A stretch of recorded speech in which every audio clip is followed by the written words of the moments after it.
ప్రైజ్లాడండి. మీ అందరికీ బాగున్నారు కదా. చూడండి, చాలా మంది దేవుని సన్నిధికి వచ్చి వీళ్ళ ఏదైనా జరగకపోతే మొక్కుబడి చేసుకుంటారు.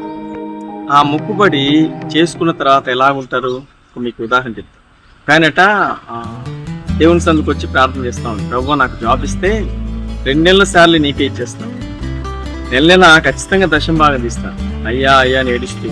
అదేవిధంగా పాస్టర్ గారు చెప్పి ప్రార్థన చేయండి, ప్రార్థన చేయడం ప్రతి మాలుకుంటున్నట్టు రోజు వచ్చి తెగ ప్రార్థన చేస్తాం. అనుకున్నట్టుగా ప్రార్థన ఆలకించి అద్భుతమైన కంపెనీలో అతనికి జాబ్ వచ్చింది. జాబ్ వచ్చి రాగానే ఇక పాస్టర్ గారికి ఫోన్ చేయలేదు, వచ్చిన సంగతి కూడా చెప్పలేదు. ఏంటి నా వేరే వాళ్ళకు ద్వారా అతనికి తెలిసింది జాబ్ వచ్చింది. మంచిదే కదా అని దైవ సేవకుడు సంతోషించి ఫోన్ చేస్తే ఫోన్ ఎత్తడం. వారం అయిపోయింది, నెల అయిపోయింది, 2 నెలలు అయిపోయింది.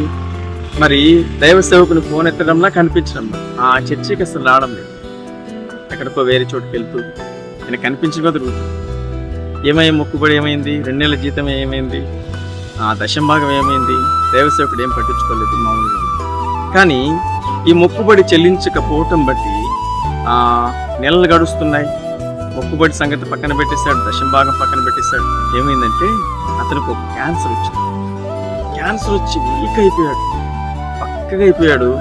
కంపెనీ వాళ్ళు చూసి నీకు అనారోగ్యం బాగాలేదు కాబట్టి ఈ జాబ్లోంచి నేను తీసేస్తున్నాను.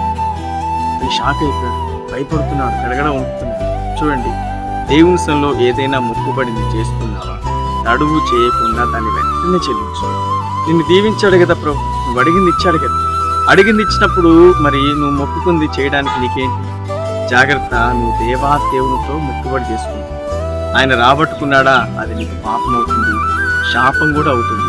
జాగ్రత్త కలిగి మొక్కుకున్న ప్రకారం తడువు చేయకుండా మొక్కుబడి చెల్లించు. తద్వారా నిన్ను బహుగా ప్రభు దీవించవు. నీ కుటుంబానికి హెచ్చించబోతున్నాడు. నీ కుటుంబం అంతటికి గొప్ప ఘనత కలుగజేసేది ఆయన. అట్టి కృప ప్రభు మీ అందరికి అనుగ్రహించి నడిపించు.